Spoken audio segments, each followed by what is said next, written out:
আমাদের দেশে আসলে সংখ্যালঘু বলে কোনো কথা নাই। আমাদের দেশে কেউ সংখ্যালঘু না। সবার পরিচয় একটাই, সেটা হলো সবাই বাংলাদেশি।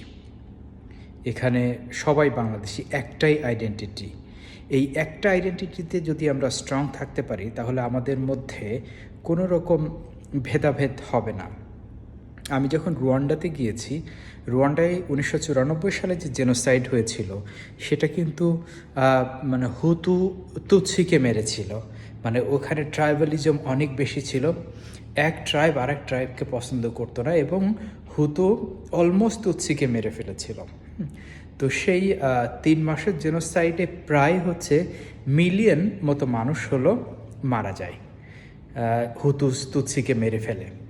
তো এরপরে রুয়ান্ডা যখন ঘুরে দাঁড়ালো, তারা কিন্তু ওই প্রতিহিংসাতে ফিরে যায়নি, তারা রিকনসিলিয়েশনে গিয়েছে। তাদের আইডেন্টিটি এখন রুয়ান্ডিস, মানে তাদের আর দ্বিতীয় কোনো আইডেন্টিটি নাই। অতএব আমাদের আইডেন্টিটিটাও হতে হবে একটাই, সেটা হলো যে আমরা বাংলাদেশি। আমাদের আর কোনো আইডেন্টিটি নাই। আমাদের এখানে কোনো মাইনরিটি নাই, আমাদের এখানে কোনো মেজরিটি নাই, আমরা সবাই বাংলাদেশি।